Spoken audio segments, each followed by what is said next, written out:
This is the ZMAR Podcast. Elite Benefits of America helps small and mid-sized companies with their health insurance programs. And now, your host, Butch ZMAR. So today I have Jason Treadwell with me. He's back on the show. We were going to talk about some financial numbers for businesses. Welcome back, Jason. Hey, thanks, Butch. Glad to be here, man. Yeah. So I know we were catching up for the last couple of weeks to try to do this, but there's a lot of things going on in your world. And before we get to a talking point, just give our audience a little bit quick background on what you do and even just what you've been working on with some of your clients. Absolutely. Once again, thanks for the opportunity. I'm Jason Treadwell, founder and fractional CFO for Treadwell Consulting Group. We primarily specialize in providing fractional CFO and fractional controllership services for small businesses and startups, generally within like the $2 to $50 million range. And man, I think one of the biggest things we've been talking about, and I know I've been sharing with you, is lately I'm really realizing the importance of not only just providing, check the box services, but also perhaps in part educating and empowering founders and owners to leverage their financial data to actually make decisions. I think we have many business owners who are doing well within their own right, but there's possibly a very strong likelihood that they can even be doing better if they actually knew how to leverage their financial information. And so, that's what I'm hoping we can talk about. Yeah. I know that's something I've been spending time talking about. Mm-hmm. And so that's a lot of what's been going on in my world. Oh, yeah. And I know one of our constant conversations back and forth every time we try to call and do something productive, such as one of these, we get sidebar for all the good reasons, right? We're talking about client relationships. We're giving feedback. We're sounding boards for each other, all that good stuff. And if anything, we help each other be a little bit more resourceful for our next client, right? And so I think that's great. And I know I talk a lot about data on some of these mid-sized companies that need to get access to data because they need to make decisions. But the problem is on the healthcare plan, they don't. But I know we're going to talk about the importance of regular checkups, right? And so the reality is, how often do businesses really do these financial checkups, even just not from a healthcare? Let's forget that for a moment. Let's just talk about business revenue intake and then expenses going out. How often do people even look at them? Well, it's funny that you bring up insurance because I think insurance, financials, it's kind of treated the same. It's, I'm only going to look at it when it's due for renewal or when I have to actually submit my taxes or the investors are asking for financial reports, or the board requires this, or the bank requires that. And so it turns into really just a compliance exercise, so to speak, And so if you're limiting your use of your financial information just to that, you're really handicapping yourself. You're really causing yourself to have potential pitfalls and setbacks just by the fact that you're not even analyzing it. So what I like to lead with on a very general level, if you even just have a practice of on a quarterly basis, just reviewing your financials, and that can include things like, comparing how you did over those last 90 days. How did you do over those last 90 days compared to the prior year? And even beyond the revenue number, kind of building in a regimen of looking at, okay, well, also too, what are the costs that are driving this revenue and can I do better? Developing some trends, understanding that. Then you can begin to make, it becomes a bit more intuitive, especially if you're taking, the reps, I like to call it, developing the routine of reviewing your financial information.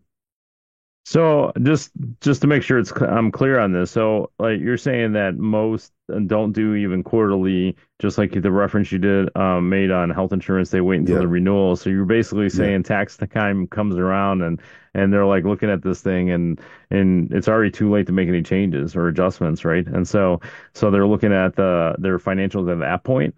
Or there'll be other situations to where something that will prompt a review of financials would be, hey, we made $1 million in revenue, but why do I not have enough money to pay myself? And so now I'm sorting through things and I think I need to fire three people. Whereas really, if you built the habit of doing this, you may have found out that really had you made some adjustments in your cost of goods sold, or you haven't raised your prices in the last 5 years, you know, but a lot of times we're having that discussion of, oh no, I ran out of money or I don't have enough. It's sometimes, unfortunately, a little too late. And now we're trying to work our way backwards and try to fill in the gap where versus if we were looking at things consistently, you can, make some more better decisions. Yeah. So, one thing about entrepreneurs and founders, right? I always say they're obsessive in so many different ways, right? And so, and I'm not saying that's wrong, but have you ever run across where whether it's fractional and a CFO outsource or if it's internal, that let's say that person is actually trying to look at the numbers and the founders are not. How does that change some of the dynamics that get involved? That can make it challenging, Hmm. because now, and I could even expound on that a little bit. I've been fortunate enough to work with several different founders and owners who, in their own right, and I know genius can sometimes be overused, but I Hmm. mean, brilliant. I mean, look, if the fact that you can consistently, receive revenue or record a sale at scale based on an idea or an invention that you have, you're brilliant, Hmm. I think though, sometimes with the absence of the challenges when you're not really leveraging your data, especially like in my role, I've been in some of those situations where I'm like, hey, this is great. However, here are some opportunities or here are some risks that we're exposed to. Hmm. My job is ultimately really to help you make the best decision. And sometimes you do run into situations where the vision or the goal is too big for in their eyes to actually use and apply some principles to their business. And unfortunately, in some of those cases, they experience the byproduct of that decision, which ultimately can result in some form of loss and Hmm. or dissolutions in some Hmm. cases. And I've experienced that as well. Sure. Yeah. Well, and I think we talked about that some, not only in your case, but just in others Yeah, where you're trying to present data, but we run into that on our side. We're presenting data, and like you said, the big picture goal is too big, and the focus on some of those smaller items that can make a huge difference in the long run if we could start just working those down. Which leads yeah. to you had mentioned trends a couple times. So, what are you seeing with companies that right now that are how are they lacking in visualizing or seeing trends? And then what are you seeing for potential changes even for even mid-sized companies? Yeah. Well, let me say this too to Yeah, kind of close out the last point. sure. Something else though that has helped me though is learning to kind of to proactively communicate and also understand what's important to them. So when I talk about dealing with like these visionaries and those that are really driving the vision of the company, now I just basically create a lot of the reporting around that vision. And so if the vision is we're going to grow 10 million, I'm basically help building a financial roadmap that shows you the way to that. And so Mm. a lot of times when I do that, that opens the door for a bit more reception to if Mm. and when changes need to be made. Now, in regards to trends and things like Mm. that, that's also something that will be incorporated in that reporting. So I look at using trends maybe like three different levels. One, the first one really is just really analyzing and looking out internally. How are we doing? And so, a lot of times when cash is tight or things are strapped, a lot of founders tend to go directly straight to operating expenses. Your head count, that's probably the biggest thing.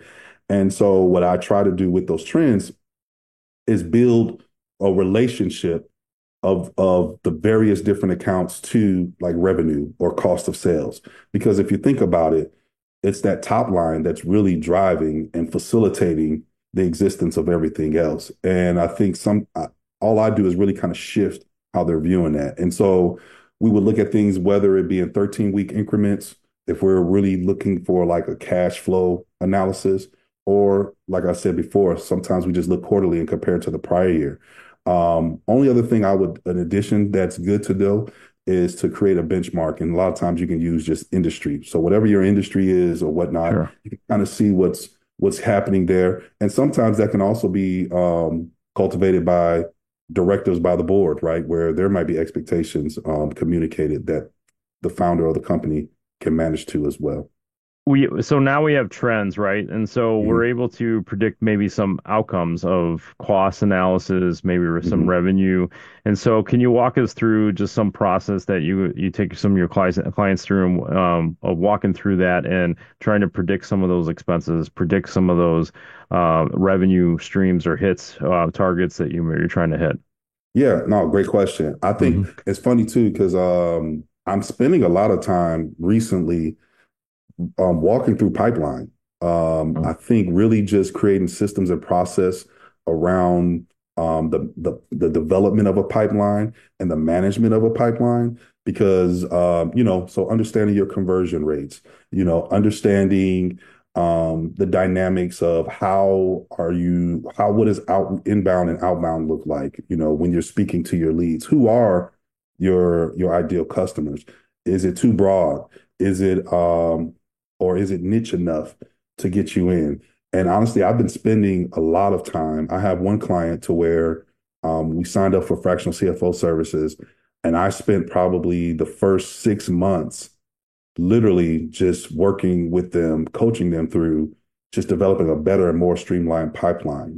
How are they, what does follow-up look like? If the close rate is 10%, what's going on in that process that we can increase that? We believe we can actually get that to about 30%. Because now when you start developing those systems, especially around revenue or even the cost, I like to always use the analogy of like the water spigot. Now when you get to the point where you have things and you're rocking and you're rolling, your systems, that you're communicating to your ideal customer, that you're closing at the rate that you want. Now we can build into what our projected growth is. And now we can open that spigot up, right? And you want to make sure that as we open that spigot up, we have the systems and the process that are able to capture this and bring it in. So that's one example. And then almost the same with like cost of sales, for instance, especially top line, that's why it's a good thing to understand what your industry is looking like, but always having an open eye to, are we using the best systems for our cost of sales, or, are we tracking inventory correctly? Do we have the best terms with our vendors, and things like that? If we're a service-based provider that maybe needs to acquire equipment or whatnot, is there financing that can offset the receivables that we're receiving? Things like that. I can go on, but ultimately my approach is always just how much of this can we systematize and streamline? Because then once we do that, we can kind of control and pull the levers on what works and what doesn't work for the business. It almost sounded like you were talking about a healthcare plan. Hey, but as we're recording this, we are a little bit over halfway in 2024, right? And so so we're almost midway, or we're midway through the third quarter. So we still have a lot of runway left to finish out 2024. What are some ideas or things that you're talking about with your clients right now, what they can do to make an impact in 2024? We got a lot of things fighting us, right? So we have employment issues, even though they're saying we're unemployment's high, but we still have skill issues with the workplace. We still have even production issues. We also have inflation issues, right? So I always use the cliche of, everybody else's fees are going up but mine. How many other businesses out there feel the same way, where they're like, all my cost of goods and labor is going through the roof, but I can't generate enough cash to do it. So what are just some ideas that you've been discussing with your clients that kind of push through this year, and maybe 2025 will be a better outlook, or make some adjustments this year for long-term in 2025? What are some thoughts on that? Yeah, great loaded question. Yeah, that's probably another podcast in itself. Sure. If I can maybe condense my answer, I would probably break down into 2 or 3 parts. And this is actually something that's happening now, even with my clients. Back to a point I made earlier, let's revisit revenue. Do we really know our customer? Are we really capturing and capitalizing on everything that we can. What does our product mix look like? What's working and not working? You mentioned how sometimes owners and founders can be attached to that vision. And sometimes that includes there's some elements that you may have to let go of. So I would say take the opportunity to revisit and really understand the dynamics of your revenue. That's driving business. That's number one. I would also say begin to prepare. Well, obviously, for me, one of the things I do lean towards is perhaps trying to push teams and organizations to lean towards let's see if we can reserve a bit more cash. Let's go ahead and kind of prepare for that next year. And some of that reserve would be for whether or not we need to potentially invest in something that would actually help make us more efficient at what we do. So you talk about headcount, and maybe them not being developed or underdeveloped. I have a client now who, for instance, headcount was originally, it was all over the place. It was a service-based business. However, what we wound up doing was changing the structure of how, because before people were being paid, everybody was being paid, whether they had work or not. And so, again, it started from the top and making sure that we're actually bringing in the contracts. But if not, you're paid based on, the work that's being done. So then that kind of streamlined, operations. But cash, I think, is still something that should be emphasized, that you want to be able to build, because, again, back to that employment, there could be trainings involved that you can invest in that kind of help makes your team more efficient.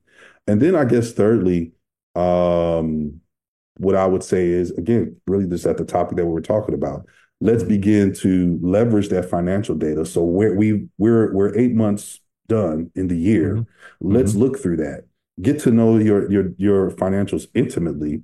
And then now let's begin to project out the remainder of this year into the next year. Because the one thing I've noticed is once the founder really understands how to leverage their financial statements, it truly does become intuitive because they do know the business. It's just the financial statements help tell the story as to what's going on and what's not happening. Because sometimes in our mind, if there's cash in the bank and invoices being paid, we're doing good. Mm-hmm. But the financials tell the full story. For sure.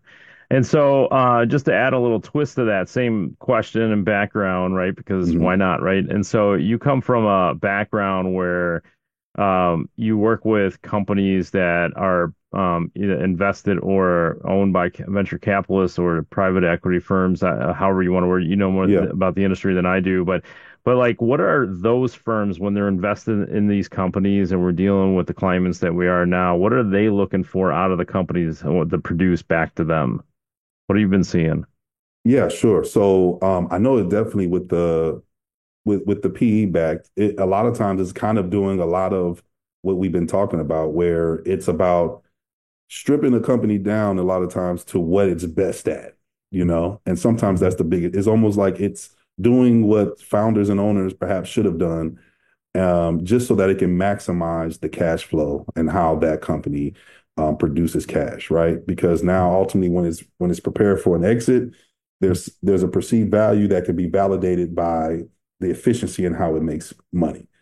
I think with the venture capital firms, obviously they're looking for a maximum return. A lot of the companies that I deal with that are venture backed is a mix of like SaaS companies and or climate tech companies. And so it's a little bit of a mix. But what I say is, like with the climate tech stuff, a lot of my clients are early stage. So a lot of the emphasis is on the innovation, right?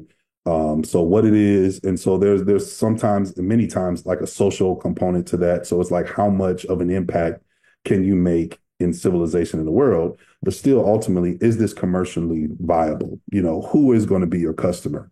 How are they going to pay? What is it that's going to make this commercially viable? And then a lot of times with the SaaS-based companies, they're looking at that ARR, that annual recurring revenue. How is that projecting? How is that growing? Is this growing too fast enough to our liking?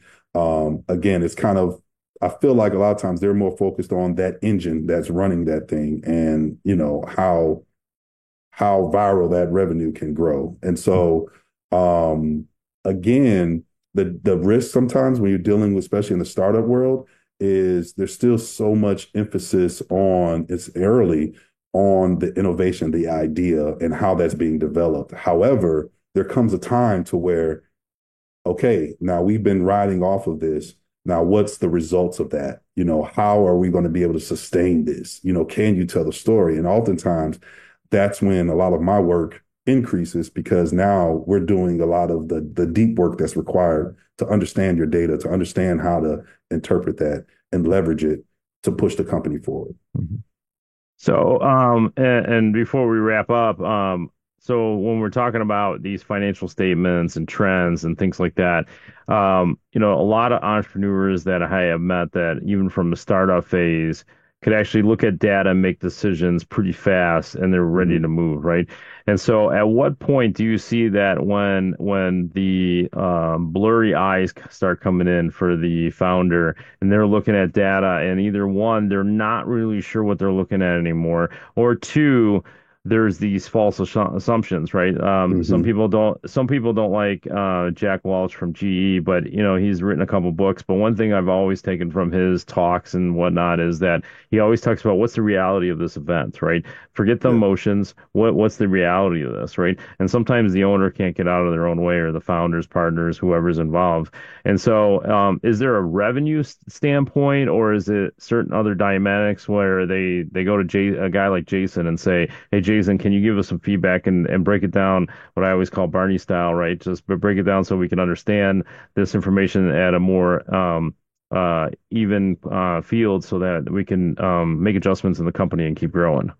Absolutely, man. That was a lob, man. That was I know, but there's a lot there, but it's reality. So there's people listening to this podcast that are probably stuck in this phase where they think they're looking at the numbers and they think they understand, but when's that tipping point where they finally say, you know what, enough is enough. I need a guy like Jason to kind of look at this. I love it. I think one of the bigger things is honestly, you described is at that moment, and typically that moment is also when they're at like a point of growth, right? So maybe there's a potential acquisition opportunity, but looking at their financials and understanding it, they can't clearly see how they can leverage that into this new scenario, right? And so they may need a little bit more strategy. They may need insight, somebody to come beside them and help them explore different options as well. So it may be a matter of is this a good target? And if so, what would that look like for us? How would that impact our balance sheet? I may be able to come in and bring some of my banking relationships in that can help, educate and even put them in the situation where they can succeed. Other times, to your point too, you might have a founder that's looking, like for instance, I have a founder I'm working with now of a service-based business. They've been in existence for over 10 years, done well in their own right. But when we got together, he was having some pretty strong cash flow issues. And I remember in one of our conversations, he was like, "Hey, we made X amount of dollars this month, but why do I only have, this much in the bank?" Well, he was just looking at his P&L. He's just looking at the profit and loss statement, never had a reason to look at it. And so when I introduced him to his cash flow statement or showed him, I have a cash flow analysis that I do, and it turns into like a forecast. And when I showed him that, it opened his eyes to, oh, so this is actually how money moves through my company. And this is ultimately my burn rate. And this is also where I am. What do we need to do? And so a lot of times they're even more receptive to the feedback at that point, because like to your point, they brought it as far as they could.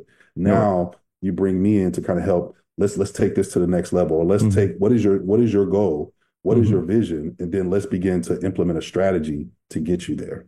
Yeah, and just to tie something that we were bantering back and forth on recently was, like in you're talking about this cash flow statement, right?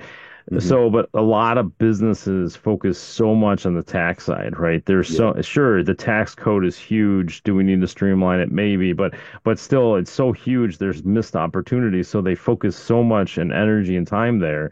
But you're saying, okay, that's great. Keep doing that. But what we're going to add to it is see where the money flows in the business and see how we can leverage the cash in the business. Yeah. And sometimes, it's just that. It's the cash. Or like you said, now you throw in taxes. okay, let's factor that in.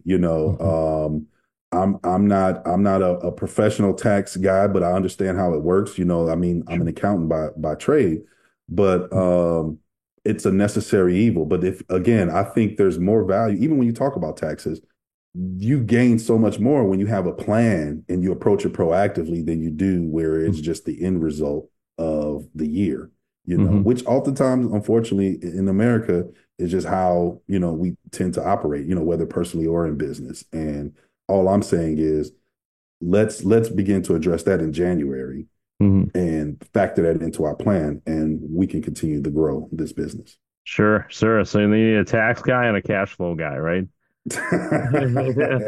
Hey Jason, yes, it's always been great to have you. And just for those who are listening, we did come up with a series of topics, so we're going to bring Jason back. We're going to talk about other cash flow stuff and how to grow your business, even outside of health insurance. I know we talk about a lot of health insurance and benefit plans, but and my big focus is definitely on the cost analysis, which is where Jason comes in a lot too. Well, hopefully we spend some time walking through that, man. We will. But I love the topics that you bring to the table, so I think my audience will definitely gravitate towards it. So Jason, I appreciate, and we'll put your contact information in the show notes so people could reach out to you. But those who are listening to this, what's the best way to reach out to you though? Right now, I would say LinkedIn. I'm really looking to try to build a bigger and stronger presence there. You can find, the ability to schedule an appointment there. You can also go to my website. It's very simple. I'm working on it, but it's basically a landing page. It's treadwellconsultinggroup.com. But if you feel free to reach out to me at the Jason Treadwell. It's on LinkedIn. You can send me a DM or a follow, and would love to have a conversation with you. All right. Thank you, Jason. Thanks, man.